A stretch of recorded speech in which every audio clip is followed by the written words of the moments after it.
Supreme court ने Indigo flights के बड़े स्तर पर कैंसिल होने को लेकर दायर याचिका की तुरंत सुनवाई से इनकार कर दिया।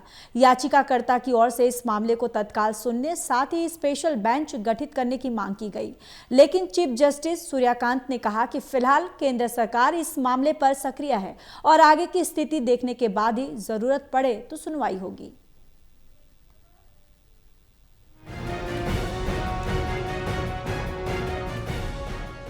सुप्रीम कोर्ट ने इंडिगो फ्लाइट्स के बड़े स्तर पर कैंसिल होने को लेकर दायर याचिका पर तुरंत सुनवाई से इनकार कर दिया। आपको बता दें कि ये मामला वकील नरेंद्र मिश्रा ने मुख्य न्यायाधीश सूर्यकांत और जस्टिस जयमाल्या बागची के बेंच के सामने पेश किया। वकील ने दलील दी कि देश भर में 1000 से ज्यादा इंडिगो फ्लाइट्स बिना पूर्व सूचना के रद्द कर दी गई, जिसके चलते हवाई अड्डों पर यात्रियों को परेशानी का सामना करना पड़ रहा है। कोर्ट को बताया गया कि कई यात्रियों के जरूरी काम प्रभावित हुए हैं, कई लोग मेडिकल इमरजेंसी में थे, उन्हें तत्काल यात्रा की जरूरत थी। इस पर सीजीआई ने माना कि स्थिति गंभीर रही, लेकिन उन्होंने कहा कि भारत सरकार पहले ही कदम उठा रही है और जल्दबाजी की जरूरत नहीं। वहीं याचिका में मांग की गई कि सुप्रीम कोर्ट इंडिगो को तत्काल अनियोजित कैंसिलेशन रोकने का निर्देश दे और सभी लाइनों पर सेवाएं सुचारू करे। साथ ही प्रभावित यात्रियों के लिए बिना किसी अतिरिक्त शुल्क के अन्य फ्लाइट, ट्रेन या किसी और परिवहन की व्यवस्था कराई जाए, जिसमें स्वास्थ्य संबंधी आपात स्थिति वाले यात्रियों को प्राथमिकता दी जाए। याचिकाकर्ता ने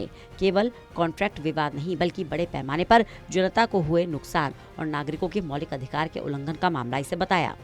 वहीं दूसरी ओर इस मुद्दे पर दिल्ली हाई कोर्ट में भी एक जनहित याचिका दायर की गई। कोर्ट ने इस पर 10 दिसंबर को सुनवाई तय कर दी, जिसमें केंद्र सरकार और एयरलाइन को प्रभावित यात्रियों को उचित सहायता और पूरा रिफंड सुनिश्चित करने की मांग रखी गई। फिलहाल सुप्रीम कोर्ट ने तत्काल इस मामले में सुनवाई से इनकार कर दिया और कहा कि केंद्र सरकार इस मामले को देख रही है।